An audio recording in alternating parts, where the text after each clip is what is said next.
Hello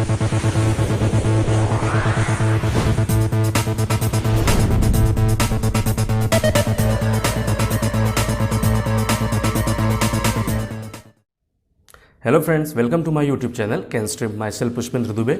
दोस्तों, आज के इस वीडियो लेक्चर में हम प्रेजेंट सिंपल या इंडेफिनिट के रूल नंबर 2 नेगेटिव को देखने जा रहे हैं।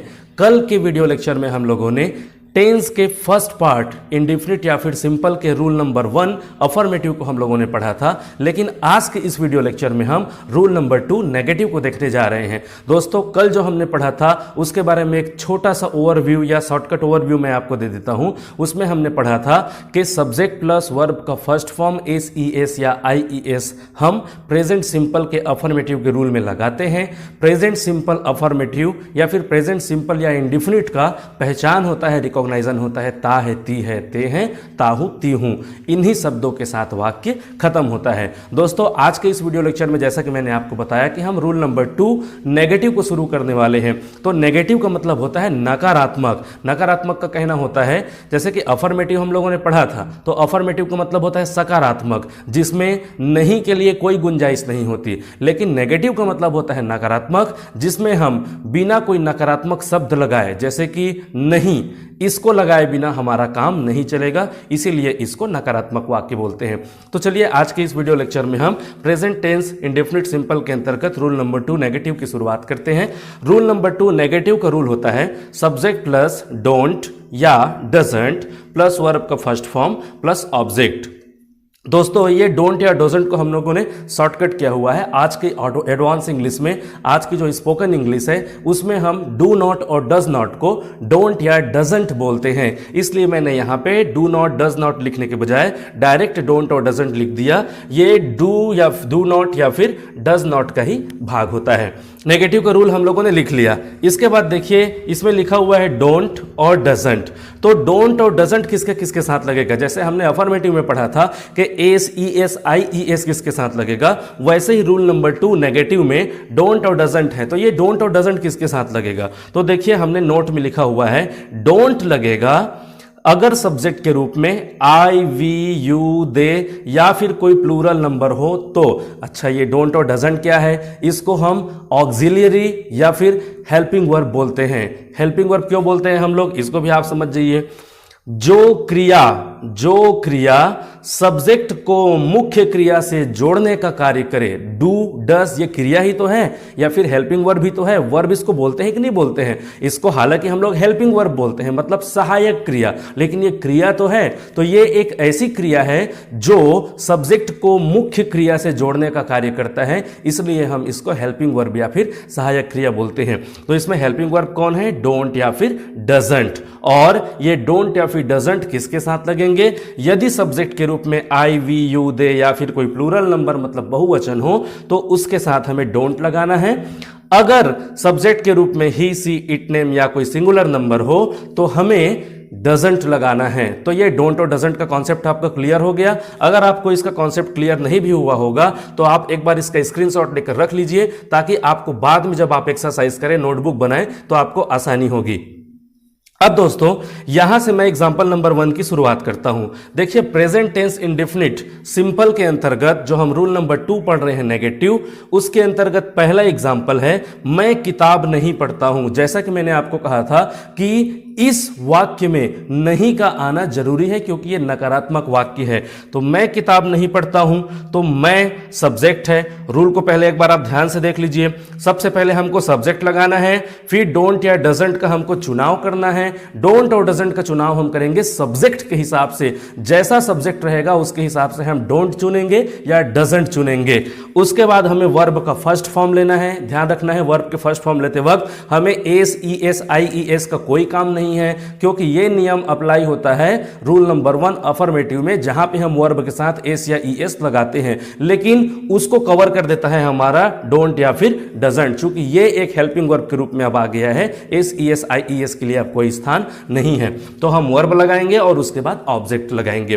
तो दोस्तों, सबसे पहले रूल को देखने के बाद हम इस वाक्य को देखते हैं कि मैं किताब नहीं पढ़ता हूं। मैं इसमें सब्जेक्ट है, पढ़ना आपका वर्ब है, क्रिया, और किताब आपका ऑब्जेक्ट है। तो दोस्तों, चलिए इसको ट्रांसलेट करते हैं।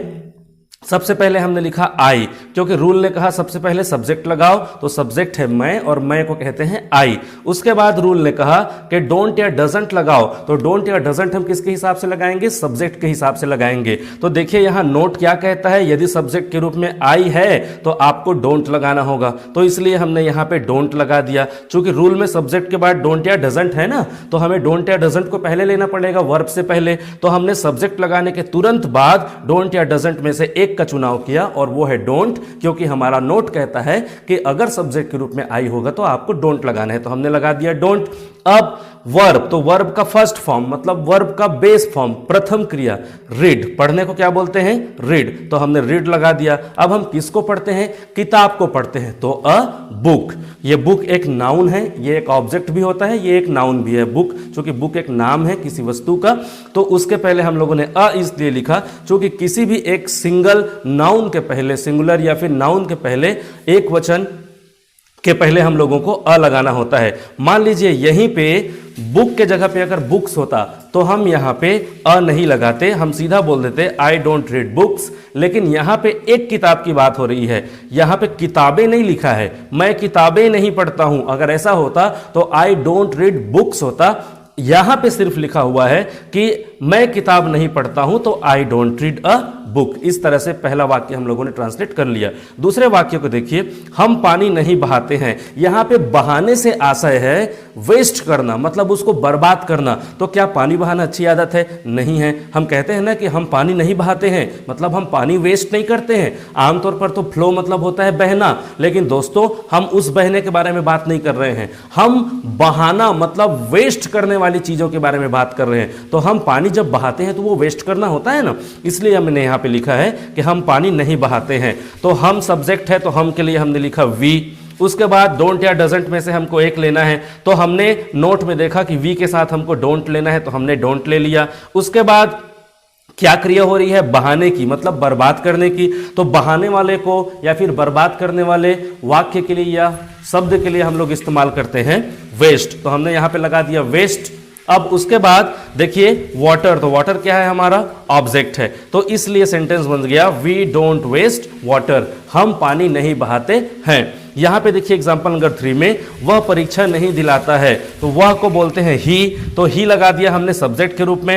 अब रूल ने हमको क्या कहा कि सब्जेक्ट के बाद डोंट या डजंट लगाओ, लेकिन ये किसके हिसाब से लगेगा? सब्जेक्ट के हिसाब से लगेगा। तो देखिए नोट क्या कहता है, अगर सब्जेक्ट के रूप में ही रहेगा तो आपको डजंट लगाना है, तो इसलिए हमने ही के सामने डजंट लगा दिया।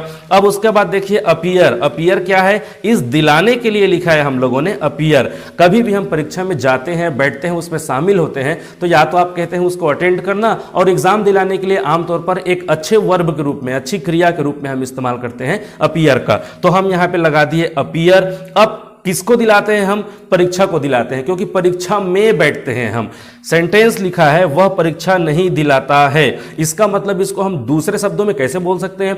वह परीक्षा में नहीं बैठता है, में, या फिर वह परीक्षा में नहीं जाता है, या फिर वह परीक्षा में शामिल नहीं होता है। तो कुल मिला के में आया इसमें, तो उसी सेंस को पूरा करने के लिए हमने यहां पे इन लगाया हुआ है, इन एग्जाम, मतलब परीक्षा में। वह परीक्षा में शामिल नहीं होता है या फिर वह परीक्षा नहीं दिलाता है। तो दोस्तों ही सब्जेक्ट, डजंट आपका हेल्पिंग वर्ब, अपीयर आपका वर्ब हो गया, इन एग्जाम आपका ऑब्जेक्ट हो गया। तो सेंटेंस बन गया he doesn't appear in exam.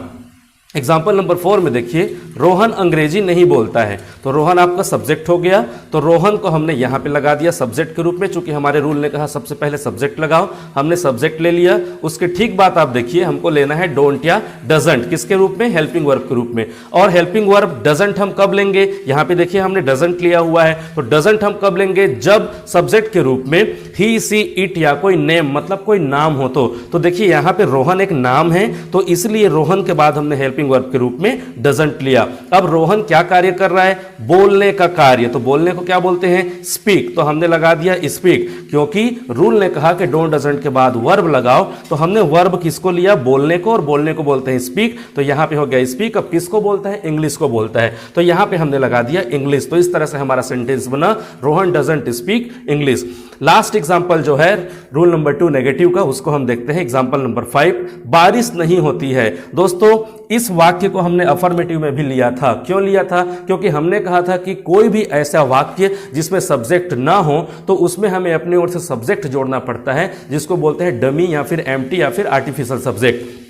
अब देखिए दोस्तों, बारिश होना तो अपने आप में क्रिया हुआ, तो बारिश होना तो अपने आप में एक वर्ब है, तो इसमें कोई सब्जेक्ट है क्या? नहीं है। तो हमने सब्जेक्ट के रूप में क्या लिया? इट को लिया, तो हमने यहाँ पे इट लिख दिया। अब हमारा रूल क्या कहता है कि अगर सब्जेक्ट के रूप में इट होगा तो आपको डोंट या डजंट में से क्या लगाना है? डजंट लगाना है, तो इसलिए हमने यहाँ पे डजंट लगा दिया। अब क्या नहीं होती है? बारिश, तो रैन, तो हमने रैन का रैन उतार दिया। अब इस रैन में आपको एसीएस लगाने की जरूरत नहीं है क्योंकि ये अफर्मेटिव का वाक्य नहीं है। तो इस तरह से दोस्तों हम लोगों ने रूल नंबर 2 नेगेटिव के सेंटेंसेस को बना लिया है। हमने रूल नंबर 2 नेगेटिव को समझ लिया है। प्रेजेंट सिंपल या फिर इंडेफिनिट के अंतर्गत रूल नंबर 2 नेगेटिव के वाक्य कैसे बनते हैं उसको आप देख सकते हैं। अब इसके बाद हम शुरू करते हैं रूल नंबर 3 इंट्रोगेटिव वाक्य को।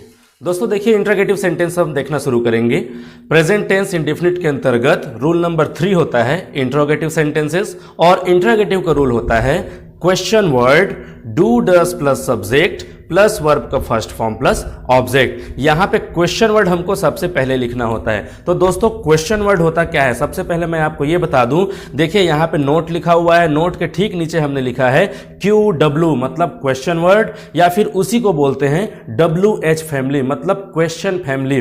तो ये क्वेश्चन फैमिली या फिर क्वेश्चन वर्ड होते क्या है दोस्तों? कभी भी हम कोई बात करते हैं इंट्रोगेटिव सेंटेंसेस में या कोई इंट्रोगेटिव सेंटेंस की रचना करते हैं तो देखिएगा उसमें कुछ शब्द आते हैं, जैसे कि क्या, तुम क्या खाते हो, क्यों, तुम वहां क्यों जाते हो, कहां, आप कहां रहते हो, कब, आप कब आते हो, कौन, तुम्हें कौन बोला, या फिर इस तरह के जितने भी शब्द होते हैं जिसमें हमको इस बात का बोध होता है कि कोई हमें सवाल पूछ रहा है, क्वेश्चन पूछ रहा है, उसको हम बोलते हैं क्वेश्चन वर्ड, उसी को हम बोलते हैं WH फैमिली। तो दोस्तों इस तरह के शब्दों को हम कभी भी इंट्रोगेटिव सेंटेंस बनाएंगे तो सबसे पहले रखेंगे क्वेश्चन वर्ड जो होंगे क्या, क्यों, कैसे, किस लिए, किसने, कहां, कब, इन तरह के शब्दों को हम सेंटेंस बनाते वक्त इंट्रोगेटिव सेंटेंसेस में सबसे पहले रखेंगे। उसके बाद ही हम डू डज सब्जेक्ट वर्ब के बारे में सोचेंगे, तो इसको बोलते हैं क्वेश्चन वर्ड।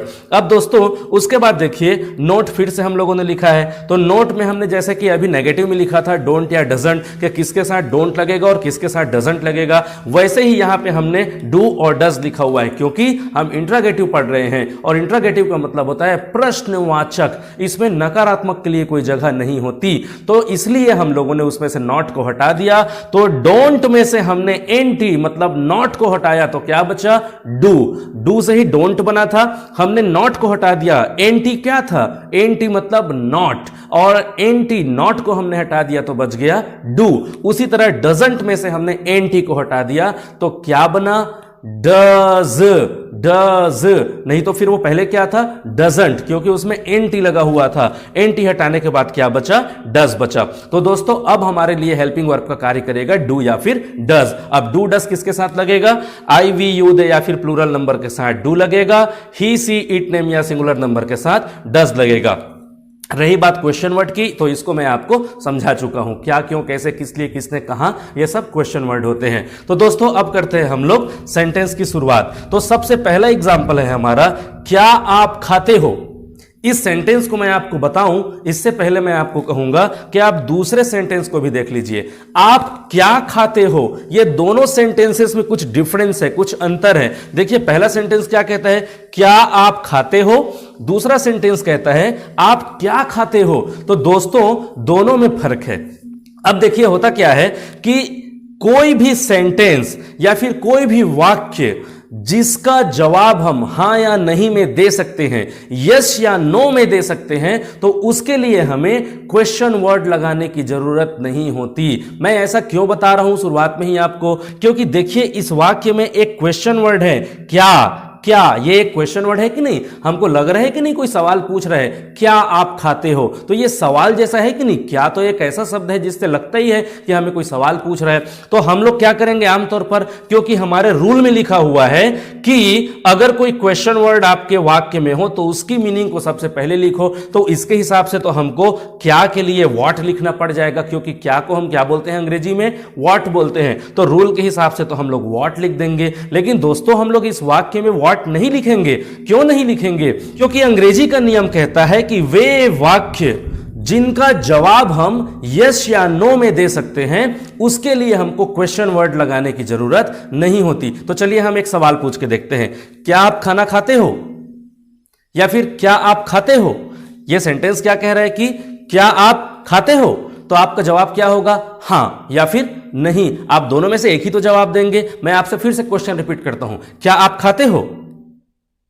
अब आपका जवाब जो भी होगा आप बोलेंगे हां या फिर नहीं। तो इसका आंसर हां या नहीं में आया ना, तो इसका मतलब यह हुआ कि इसमें आप क्वेश्चन वर्ड का इस्तेमाल नहीं करेंगे। मतलब क्वेश्चन वर्ड फैमिली में से व्हाट, वेयर, व्हाई इन सारी चीजों का इस्तेमाल नहीं होगा, क्योंकि हमारा आंसर यस या नो में आ गया। तो अब हमको करना क्या है? सीधा हमको क्वेश्चन वर्ड को छोड़ करके डू डज वाले जगह से शुरू करनी है। तो दोस्तों अब इस सेंटेंस को हम ट्रांसलेट करना शुरू करते हैं, क्योंकि इस सेंटेंस का जवाब हमको हां या नहीं में मिल गया। क्या आप खाते हो?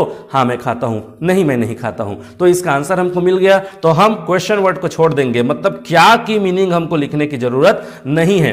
अब सीधा रूल को फॉलो करेंगे। रूल क्या कहता है? क्वेश्चन वर्ड को छोड़ दो अब, क्योंकि इसका क्वेश्चन का आंसर यस नो में मिल गया। तो सीधा डू डज से शुरू करो। अब ये डू डज लगेगा किसके हिसाब से? ये लगता है सब्जेक्ट के हिसाब से। तो अब हमें वाक्य में सब्जेक्ट को पहचानना पड़ेगा कि सब्जेक्ट कौन है। तो दोस्तों देखिए, खाने का कार्य कौन कर रहा है? आपको क्या बोलते हैं? यू। तो यू के साथ हम लोग क्या लगाते हैं? डू या डस। तो देखिए यहां पे लिखा हुआ है यू के साथ हम लोग डू लगाते हैं। तो इसीलिए सबसे पहले हम लोगों ने डू लगा दिया। क्यों? क्योंकि रूल ने कहा कि सबसे पहले डू डस का चयन करो। सब्जेक्ट को भी लिखने से पहले आपको डू डस का चयन करना पड़ेगा। तो हमने डू डस में से किसका चयन किया? डू का। क्यों? क्योंकि हमको मालूम है कि सब्जेक्ट के रूप में इस वाक्य में कौन है? यू है। तो हमने डू यहां पे लगा दिया। अब सब्जेक्ट के रूप में किसको लिया हमने?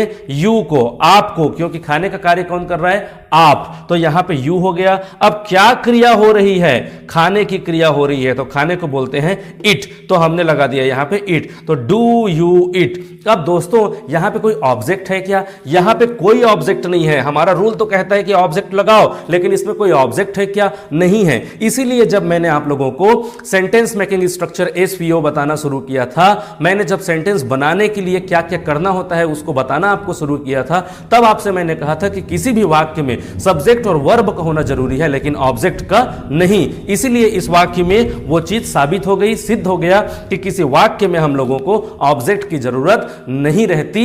समय समय पर हम जरूरत के हिसाब से ऑब्जेक्ट को लगाते हैं, अगर है तो ठीक, नहीं है तो ठीक। यहां पे सेंटेंस हमारा कंप्लीट हो गया। Do you eat? क्या आप खाते हो? हमारा सेंस कंप्लीट हो गया। एग्जाम्पल नंबर 2 में देखिए, आप क्या खाते हो? तो आप क्या खाते हो ये इससे डिफरेंट है। इसका आंसर आप दे सकते हो क्या? जैसे मैं आपको पूछूंगा आप क्या खाते हो, तो क्या आप हां या नहीं बोल सकते हैं? नहीं बोल सकते। आपको बताना पड़ेगा आप क्या खाते हैं। आप चावल खाते हैं, आप रोटियां खाते हैं, आप फल खाते हैं, सब्जियां खाते हैं। आपको बताना पड़ेगा आप क्या खाते हैं। सिर्फ हां या नहीं कह के आप इस क्वेश्चन से नहीं बच सकते, क्योंकि इसका आंसर आप हां नहीं में दे ही नहीं सकते। आपको बोलना ही पड़ेगा कि आप क्या खाते हैं। जैसे ही मैंने कहा कि आप क्या खाते हो, तो आपको उस चीज का नाम बताना पड़ेगा जो आप खाते हो। लेकिन इसके ठीक विपरीत पहले वाक्य में क्या था? क्या आप खाते हो? तो आप उस समय बोल सकते थे हां मैं खाता हूं या फिर नहीं मैं नहीं खाता हूं। तो उसका आंसर हां या नहीं में पॉसिबल था। इसका आंसर हां या नहीं में पॉसिबल नहीं है। इसका मतलब मैं बोलना क्या चाह रहा हूं कि आपको यहां पे क्वेश्चन वर्ड का इस्तेमाल करना पड़ेगा। तो दोस्तों देखिए, इस वाक्य में क्वेश्चन वर्ड क्या है? क्या। तो सबसे पहले हम लोग रूल के हिसाब से क्या की मीनिंग लिख देंगे, और क्या की मीनिंग क्या है? व्हाट। तो हमने यहां पे लिख दिया व्हाट। अब ये डू यहां पे आ गया, तो डू कैसे आया? हमारे रूल को देखिए, डू या डस का चुनाव हम सब्जेक्ट के हिसाब से करते हैं। तो यहां पे भी सब्जेक्ट क्या है? आप। तो आपको हम क्या बोलते हैं? यू। और यू के साथ हम क्या लगाते हैं? डू। तो हमने यहां पे लगा दिया डू। अब सब्जेक्ट मांग रहा है हमारा रूल। पहले इसने क्वेश्चन वर्ड मांगा तो हमने व्हाट लिख दिया, इसने उसके बाद डू डज मांगा तो हमने डू लिख दिया, जो सब्जेक्ट के हिसाब से लगा है। अब इसने मांगा सब्जेक्ट, तो सब्जेक्ट क्या है? तो आपको बोलते हैं यू, तो हमने लगा दिया यू। अब उसके बाद वर्ब, तो वर्ब क्या है? खाने की क्रिया हो रही है, तो खाने को हम लोग क्या बोलते हैं, ईट, तो इसलिए हम लोगों ने यहां पे ईट लगा दिया, तो सेंटेंस बन गया व्हाट डू यू ईट। इसमें भी ऑब्जेक्ट नहीं था, इसलिए ऑब्जेक्ट को हमने स्थान नहीं दिया। दोस्तों इतना तो हम लोगों ने सेंटेंस बना लिया। जानते हैं इतना बनाने के बावजूद भी हमारा सेंटेंस सिर्फ एक चीज के लिए गलत हो सकता है, अगर आप इंट्रोगेटिव सेंटेंसेस में, प्रश्नवाचक वाक्यों में ये क्वेश्चन मार्क्स नहीं लगाएंगे। इन क्वेश्चन मार्क्स के बिना आपका वाक्य अधूरा होता है, ये आपके माइनस मार्क्स का कारण बनता है एग्जाम में। अगर आप चाहते हैं कि आपके एग्जाम में आपके सेंटेंसेस या आपके क्वेश्चंस को बनाने के बाद आपको पूरा मार्क्स मिले, तो आपको मात्राओं पर ध्यान देना पड़ेगा, विराम चिन्हों पर ध्यान देना पड़ेगा। ये जो क्वेश्चन मार्क्स हैं, ये क्वेश्चन मार्क्स आपको इंट्रोगेटिव वाक्य के बाद लगाना ही पड़ेगा। अब यहां पे देखिए एग्जांपल नंबर 3 में, क्या वह खेलता है, बिल्कुल इसी के जैसा वाक्य है, क्या वह खेलता है। इसका जवाब आप यस या नो में दे सकते हैं कि नहीं दे सकते हैं। आप कह सकते हैं कि हां वह खेलता है, या फिर नहीं वह नहीं खेलता है। तो इसमें आप हां नहीं में आंसर दे दिए, मतलब इसमें क्वेश्चन वर्ड की आवश्यकता नहीं है। तो कहां से शुरू करेंगे, डू या डस से शुरू करेंगे। तो देखिए सब्जेक्ट क्या है इसमें, वह है। हम लोग डू डस का चुनाव किसके हिसाब से करते हैं, सब्जेक्ट के हिसाब से ना। तो सब्जेक्ट इसमें क्या है, वह, और वह को क्या बोलते हैं, ही, और ही के साथ लगता क्या है, देखिए डज। तो सबसे पहले हमने यहां पे डज लगा दिया, उसके बाद रूल ने कहा डू डज का चुनाव हो गया तो आप सब्जेक्ट चुनिए, तो हमने सब्जेक्ट को चुना ही, क्योंकि वह को बोलते हैं ही। अब क्या हो रहा है, क्रिया खेलने की, तो खेलने को हम बोलते हैं प्ले, तो हम लोग यहां पे लिख दिए प्ले। तो सेंटेंस क्या बना, डज ही प्ले, क्या वह खेलता है। तो उसका आंसर निकला यस या फिर नो में, कि हां वह खेलता है या फिर नहीं खेलता है। अब एग्जांपल नंबर 4 को आप देखिए, यहां पे लिखा हुआ है वह क्या खेलता है। यह बिल्कुल इस एग्जांपल नंबर 2 की तरह हो गया। जैसे पहले एग्जांपल ने कहा था क्या आप खाते हो, तो उसी के जैसा तीसरा एग्जांपल है क्या वह खेलता है। जैसे एग्जांपल नंबर 2 था आप क्या खाते हो, वैसे एग्जांपल नंबर 4 है वह क्या खेलता है। तो दोस्तों यहां पे हमको क्या करना पड़ेगा, इसका आंसर हम यस या नो में नहीं दे सकते, तो क्या करना पड़ेगा, क्वेश्चन वर्ड लगाना पड़ेगा। तो क्वेश्चन वर्ड किसके हिसाब से लगेगा, शब्द के हिसाब से। तो इसमें शब्द क्या है, क्या, तो क्या को हम क्या बोलते हैं, व्हाट, तो हमने लगा दिया व्हाट। अब डू डज में से किसी एक का चुनाव तो हमको करना पड़ेगा ना, तो किसका चुनाव करेंगे हम, सब्जेक्ट जैसा होगा उसके हिसाब से हम डू डज का चुनाव करेंगे। तो हमारा सब्जेक्ट है यहां पे ही, और ही के साथ हम लोग क्या लगाते हैं, देखिए डज लगाते हैं, इसलिए हमने यहां पे डज लगा दिया। किसके बाद, क्वेश्चन वर्ड के बाद। चूंकि क्वेश्चन वर्ड के बाद डू डज आना है, तो हमने भी यहां पे क्वेश्चन वर्ड के बाद डू डज में से एक को चुन लिया, और वो है डज। अब देखिए सब्जेक्ट, तो सब्जेक्ट कौन है हमारा इसमें, वह, तो वह को बोलते हैं ही, तो हमने यहां पे ही लगा दिया। अब क्या क्रिया हो रही है, खेलने की क्रिया हो रही है। देखिए वर्ब मांगा है ना रूल ने, तो वर्ब क्या है, खेलना, तो खेलने को हम बोलते हैं प्ले, तो हमने यहां पे प्ले लगा दिया। अब दोस्तों इसमें कोई ऑब्जेक्ट है क्या, कोई ऑब्जेक्ट नहीं है, तो ऑब्जेक्ट की जगह को आप छोड़ दीजिए। तो सेंटेंस हमारा बना what does he play. Example number 5 को देखिए, हम व्यायाम क्यों करते हैं। तो दोस्तों देखिए इस सेंटेंस में हम आपका सब्जेक्ट हो गया, व्यायाम आपका ऑब्जेक्ट हो गया, ये क्यों आपका क्वेश्चन वर्ड है, और करना, करने को बोलते हैं डू, डू मतलब करना होता है ना इंग्लिश में, तो हम करने को बोलते हैं डू, तो ये आपका वर्ब हो गया। अब इसको हमको ट्रांसलेट करना है, तो कैसे करेंगे, इस रूल के हिसाब से करेंगे। तो इसमें देखिए क्वेश्चन वर्ड है क्या, हम व्यायाम क्यों करते हैं, हाँ इसमें क्वेश्चन वर्ड है जिसको बोलते हैं क्यों। तो क्यों की मीनिंग हम लोग सबसे पहले लिखेंगे, तो क्यों को क्या बोलते हैं अंग्रेजी में, वाई, WHY, तो हमने यहां पे वाई लिख दिया। अब रूल ने कहा कि डू या डस का चुनाव करो, तो डू या डस का चुनाव करेंगे तो किसके हिसाब से, सब्जेक्ट के हिसाब से। तो सब्जेक्ट कौन है हमारा इसमें, हम, तो हम को क्या बोलते हैं, वी, और वी के साथ हम क्या लगाते हैं, डू, इसलिए हमने यहां पे लगा दिया डू।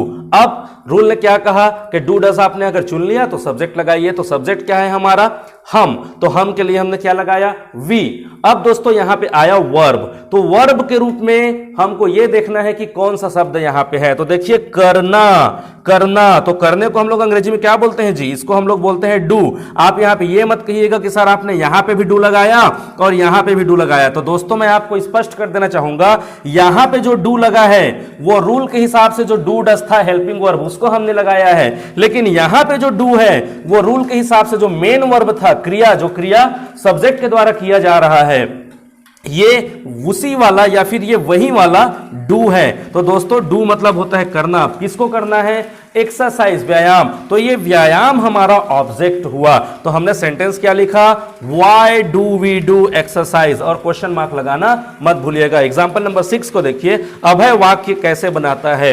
अब देखिए इसमें कोई क्वेश्चन वर्ड है क्या, हाँ है। तो कौन है, कैसे। तो कैसे को क्या बोलते हैं, हाउ। तो हमने हाउ लिख दिया।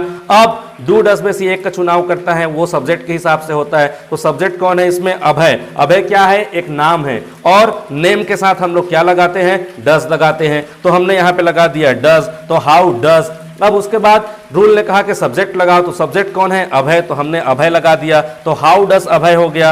अब वर्ब मतलब क्रिया, तो क्या क्रिया हो रही है, बनाने की हो रही है। तो बनाने को बोलते हैं मैक, तो हमने यहां पे मैक लगा दिया।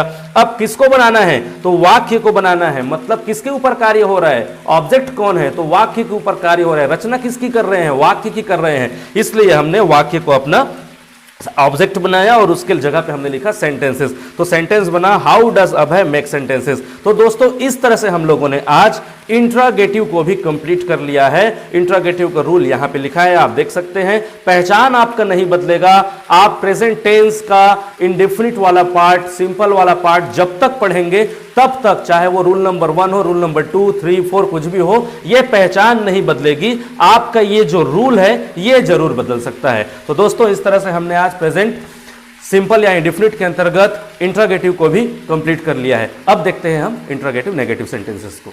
प्रेजेंट टेंस इंडेफिनिट सिंपल के अंतर्गत चौथा रूल होता है रूल नंबर 4, इंट्रागेटिव नेगेटिव, और जिसका रूल होता है question word don't doesn't plus subject plus verb का first form plus object. Note में मैं आपको फिर से एक बार बता देता हूं कि डोंट किसके साथ लगता है, आई वी यू दे या फिर प्लूरल नंबर के साथ। डजंट किसके साथ लगता है, ही सी इट नेम या सिंगुलर नंबर के साथ। तो दोस्तों इंट्रागेटिव नेगेटिव का मतलब होता है प्रश्नवाचक नकारात्मक। मतलब इसमें कोई प्रश्नवाचक शब्द भी आएगा और इसमें एक नकारात्मक शब्द भी आएगा। तो वे शब्द कौन से रहेंगे, ध्यान से देखिएगा। WH फैमिली क्या होता है, क्वेश्चन वर्ड क्या है, मैंने अभी आपको इंट्रागेटिव में समझाया कि what, why, how, when, where, who, इस तरह के वाक्य हमारे क्वेश्चन वर्ड कहलाते हैं। और इसमें एक चीज और भी देख लीजिए, सारे शब्द जिसको आप देख पा रहे होंगे सब में WH दिखेगा आपको। व्हाट में WH, वाई में WH, हाउ में WH, व्हेन में WH, वेयर में WH, हु में WH, हर जगह आपको WH दिखेगा। इसलिए इसको WH फैमिली भी बोलते हैं या क्वेश्चन वर्ड भी बोलते हैं।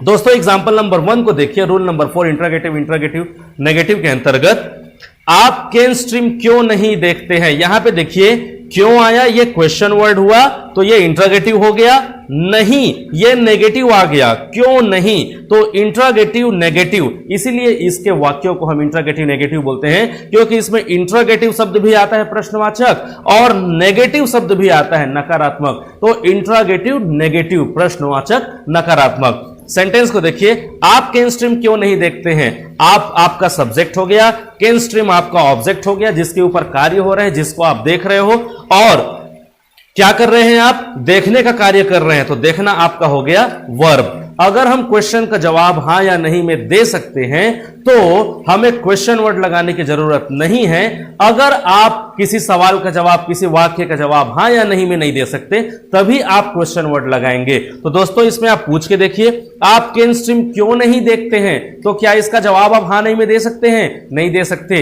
इसलिए क्या करना पड़ेगा, आपको क्वेश्चन वर्ड लगाना पड़ेगा। क्वेश्चन वर्ड लगाने के लिए आपको क्या करना पड़ेगा, सबसे पहले क्वेश्चन वर्ड को खोजना पड़ेगा कि इसमें क्वेश्चन वर्ड कौन है। तो इसमें क्वेश्चन वर्ड है क्यों, तो क्यों के लिए हमें क्या लगाना पड़ेगा, व्हाई, क्योंकि हमारे रूल ने क्या कहा है कि सबसे पहले क्वेश्चन वर्ड को लगाओ। तो यहां पे हमने क्यों को खोजा एक क्वेश्चन वर्ड के रूप में और क्यों की मीनिंग हमने लिखी व्हाई। अब रूल ने क्या किया, डोंट या डजंट लगाओ, लेकिन किसके हिसाब से लगाओ, सब्जेक्ट के हिसाब से लगाओ। तो सब्जेक्ट इसमें क्या है जी, आप। तो आप के लिए हम क्या लगाएंगे, आपको बोलते हैं यू, तो यू के लिए हमने क्या लगाया, डोंट, तो इसलिए हमने लगा दिया डोंट। अब रूल ने क्या कहा, सब्जेक्ट लगाओ, तो सब्जेक्ट कौन है, आप। चूंकि आप देखने वाला है ना, आप करने वाला है ना कार्य को, तो आपको क्या बोलते हैं, यू, तो यहां पे हमने लगा दिया यू। अब रूल ने कहा वर्ब लगाओ, तो वर्ब क्या है, देखना, तो देखने को क्या बोलते हैं, वॉच। अब ऑब्जेक्ट किसको देख रहा है, किसके ऊपर कार्य हो रहा है, तो कैन स्ट्रीम एक यूट्यूब चैनल है जिसको वो देख रहा है। तो कैन स्ट्रीम के लिए हम लोगों ने कैन स्ट्रीम लगा दिया, क्योंकि कैन स्ट्रीम तो खुद अपने आप में एक नाम है, उसको तो हम नहीं बदल सकते, ना इंग्लिश ना हिंदी में। तो दोस्तों आप केन स्ट्रीम क्यों नहीं देखते हैं? Why don't you watch Ken Stream? इस तरह से हमने इसको ट्रांसलेट किया। एग्जाम्पल नंबर 2 में आप देखिए, रीटा बर्तन क्यों नहीं साफ करती है? रीटा आपका सब्जेक्ट हो गया। साफ करना अपने आप में क्रिया है, तो साफ करने को बोलते हैं क्लीन, और बर्तन को बोलते हैं यूटेंसिल्स। यूटेंसिल्स आपका ऑब्जेक्ट है, क्योंकि हम जिस किसी चीज के ऊपर कार्य करते हैं, जिस पर हमारा फर्क पड़ता है, वो हमारा ऑब्जेक्ट कहलाता है। तो हम धो किसको रहे हैं? हम बर्तन को धो रहे हैं ना, तो बर्तन चमकेगा, बर्तन साफ दिखेगा। असर किसके ऊपर पड़ा? बर्तन के ऊपर पड़ा, तो बर्तन हमारा ऑब्जेक्ट है। चलिए इसको ट्रांसलेट करते हैं। क्या इसका जवाब हम यस या नो में दे सकते हैं? रीटा बर्तन क्यों नहीं साफ करती है? हाँ या नहीं में दे सकते हैं क्या? नहीं दे सकते। तो क्या करना पड़ेगा? क्वेश्चन वर्ड लेना पड़ेगा। अब क्वेश्चन वर्ड क्या है? क्यों के लिए हमने क्या लिया? वाई। अब रूल ने क्या कहा? डोंट डजंट लगाओ, लेकिन सब्जेक्ट के हिसाब से लगाओ। तो सब्जेक्ट क्या है? रीटा, और रीटा क्या है? एक नाम के साथ क्या लगेगा? डजंट। तो हमने यहां पे लगा दिया डजंट। अब हमने ले लिया सब्जेक्ट के रूप में रीटा को, क्योंकि रीटा बर्तन को धोने वाली है। अब क्या क्रिया हो रही है? रूल के हिसाब से वर्ब लेना है ना, तो रूल के हिसाब से वर्ब हो रहा है क्लीन करने का, साफ करने का। तो हमने यहां पे लगा दिया क्लीन। किसको साफ करना है? ऑब्जेक्ट क्या है? किसके ऊपर कार्य हो रहा है? बर्तन के ऊपर। तो बर्तन के लिए हमने लिख दिया यूटेंसिल्स, और हमारा ट्रांसलेशन क्या बना? Why doesn't Rita clean utensils? ये हमारा एग्जांपल नंबर 2 ट्रांसलेट हो गया। अब एग्जांपल नंबर 3 को देखते हैं। इंडिया मैच कैसे नहीं जीतती है? दोस्तों इसको बड़े गौर से देखिएगा, ये बहुत इंटरेस्टिंग क्वेश्चन है। इसमें आप फंस सकते हैं प्रेजेंट सिंपल में। यहां पे देखिए, जब मैंने ट्रांसलेशन किया इसको जब ट्रांसलेट किया मैंने, तो मैंने how doesn't don't India win the match, यहां पे मैंने डजंट भी लगा दिया, डोंट भी लगा दिया। ये कैसे संभव है? तो दोस्तों इसको कंसीडर करना बोलते हैं, सोचना बोलते हैं, विचार करना बोलते हैं कि आप किसी चीज को किस रूप में देख रहे हैं। मैं बोलूंगा इंडिया, तो इंडिया एक क्रिकेट टीम है, ठीक है? इंडिया एक क्रिकेट टीम है। टीम, तो टीम क्या एक आदमी से बनता है? टीम कई लोगों के समूह से बनता है, तो ये प्लूरल हुआ। बहुत सारे लोगों के समूह से बना, तो ये प्लूरल हुआ। और प्लूरल के साथ हम क्या लगाते हैं? डोंट। अगर इसको हम इंडिविजुअल एक नाम के रूप में लें, इंडिया को हम एक नाम के रूप में लें, तो अकेला हो गया वो, और नेम के साथ क्या लगाते हैं हम? डजंट। मैंने कहा कि कोई ग्रुप रहेगा, प्लूरल रहेगा, जैसे 11 लोगों का समूह होता है क्रिकेट का टीम, तो ये प्लूरल हुआ कि नहीं? तो इस टीम के रूप में मैं देख रहा हूं, इंडिया को किसके रूप में मैं देख रहा हूं? टीम के रूप में देख रहा हूं। तो मेरी नजर में क्या है कि मैं उसमें 10-11 खिलाड़ी एक साथ देख रहा हूं, तो मेरे लिए वो प्लूरल हुआ। तो जब मैं उसको अपने दृष्टिकोण से प्लूरल के रूप में देखूंगा कि इंडिया के अंदर 11 खिलाड़ी हैं और 11 खिलाड़ी मिलकर मैच को नहीं जीत पा रहे हैं, तो उस स्थिति में मैं उसके साथ डोंट लगाऊंगा, क्योंकि मैंने उसको प्लूरल के रूप में देखा, मैंने 11 खिलाड़ियों को दिमाग में रखा। लेकिन जब मैं उन सबको मिला के एक टीम के रूप में सोचूंगा और टीम के नाम के बारे में सोचूंगा, तो नाम के साथ मैं क्या लगाऊंगा? इंडिया के साथ डजंट लगाऊंगा। तो इसलिए यहां पर हमने डोंट या डजंट दोनों लगाया है। इंडिया मैच कैसे नहीं जीतती है? तो दोस्तों कैसे हमारा क्वेश्चन वर्ड हो गया, और क्वेश्चन वर्ड के लिए कैसे के लिए हम लिखते हैं हाउ, चूंकि हाउ मतलब होता है कैसे। डोंट या डजंट हम लगाते हैं सब्जेक्ट के हिसाब से। मैंने कहा कि अगर इंडिया को एक नाम के रूप में आप देखेंगे तो आप डजंट लगा सकते हैं, उसको आप ग्रुप ऑफ पीपल, एक टीम के रूप में देखेंगे, लोगों के समूह के रूप में देखेंगे, तो आप इसके साथ लगाइए डोंट। तो डोंट और डजंट आप दोनों लगा सकते हैं। अब सब्जेक्ट क्या है हमारा? इंडिया, तो हमने इंडिया लगा दिया। क्या क्रिया होती है? जीतने की, तो जीतने को बोलते हैं विन। अब किसको जीतना है? ऑब्जेक्ट, मैच को जीतना है, तो यहां पे मैंने लगा दिया ऑब्जेक्ट के रूप में मैच को। तो ट्रांसलेशन हमारा क्या बना? हाउ डजंट या फिर don't India win the match. दोस्तों एग्जाम्पल नंबर 4 को देखिए, यहां पे मैंने लिखा हुआ है भगवान कहां नहीं रहते हैं। अभी तक मैंने आपको 3 एग्जाम्पल्स बताए, एग्जाम्पल नंबर 4 को समझिए। भगवान कहां नहीं रहते हैं, तो कहां आपका एक क्वेश्चन वर्ड हो गया, और ये नहीं आपका नकारात्मक वर्ड हो गया, नेगेटिव, तो ये हो गया ना प्रश्नवाचक नकारात्मक। तो इसको अब हमको ट्रांसलेट करना है। तो दोस्तों देखिए, इस सेंटेंस के लिए आप यस या नो में कुछ सवाल करके देखिए। भगवान कहां नहीं रहते हैं, तो क्या इसका जवाब आप यस नो में दे सकते हैं? नहीं दे सकते। तो क्या करना पड़ेगा? क्वेश्चन वर्ड लिखना पड़ेगा।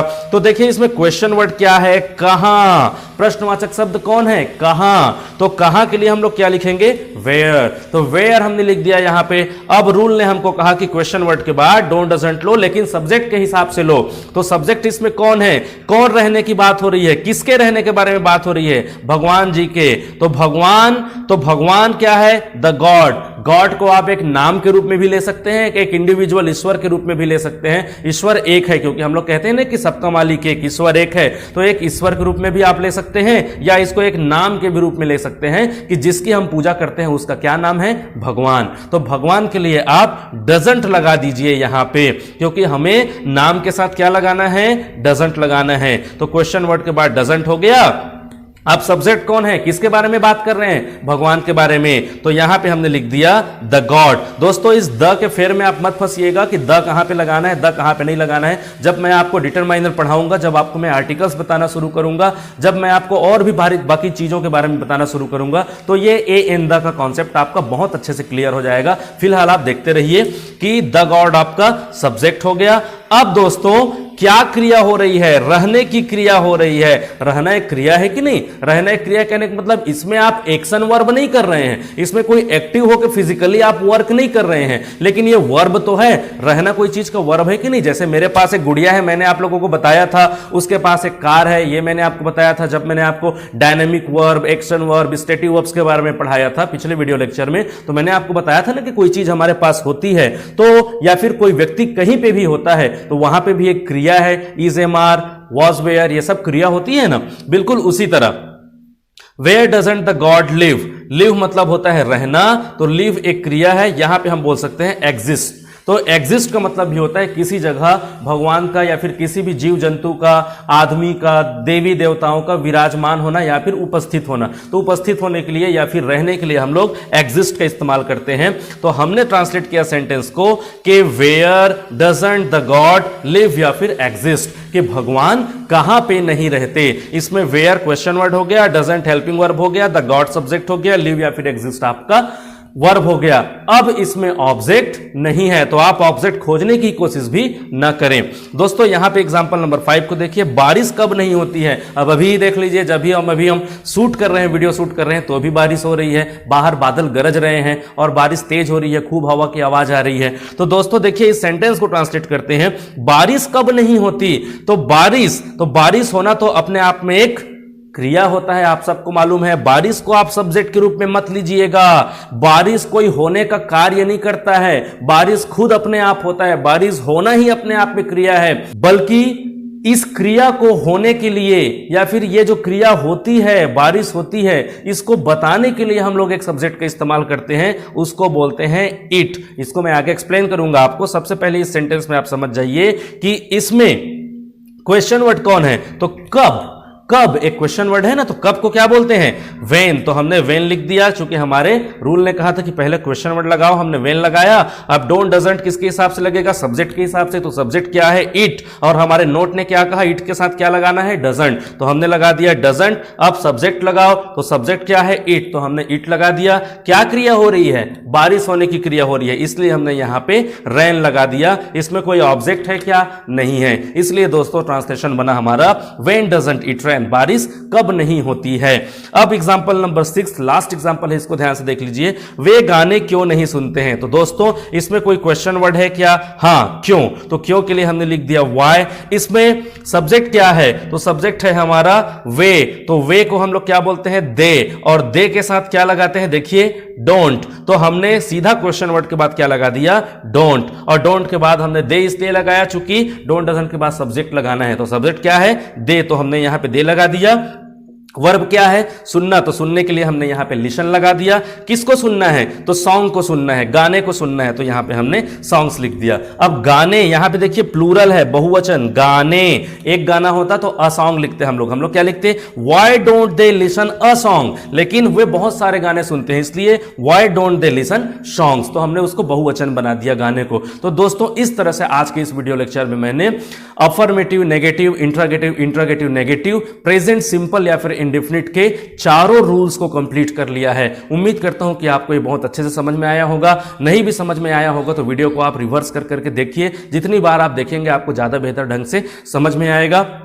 नोटबुक रखिए, एक्सरसाइज करिए, कुछ क्वेश्चंस आंसर, कुछ एग्जाम्पल्स बना के देखिए ताकि आप भी इस प्रक्रिया में शामिल हो सके। दोस्तों, अगर सीखना है तो आपको करना तो पड़ेगा, मेहनत तो आपको करनी है। इस बात को मैं आपको रोज कहूंगा, बार बार कहूंगा। आप मेहनत करिए, हमारे कैन स्ट्रीम के वीडियोस को आप देखते रहिए। जितना देखेंगे उतना ही ज्यादा बेहतर ढंग से आपको समझ में आएगा। और साथ ही जिस तरह से मैंने आपको सिखाया, जिस तरह से मैंने आपको बताया, बिल्कुल उसी प्रोसेस पे जाइए। आपको कहीं और जाने की जरूरत नहीं है, आप बहुत आसानी से प्रेजेंट सिंपल को सीख जाएंगे। तो दोस्तों, इस तरह से आज प्रेजेंट सिंपल हमारा कंप्लीट हो गया। अगले वीडियो लेक्चर में हम प्रेजेंट कॉन्टिन्यूअस की शुरुआत करेंगे। यदि आपको मेरा वीडियो लेक्चर पसंद आया होगा तो मेरे इस वीडियो को आप लाइक कीजिए, हमारे चैनल को सब्सक्राइब कीजिए और बेल आइकॉन को प्रेस करना मत भूलिएगा ताकि आपको आने वाले सारे वीडियोस के नोटिफिकेशंस मिलते रहे। Thank you so much.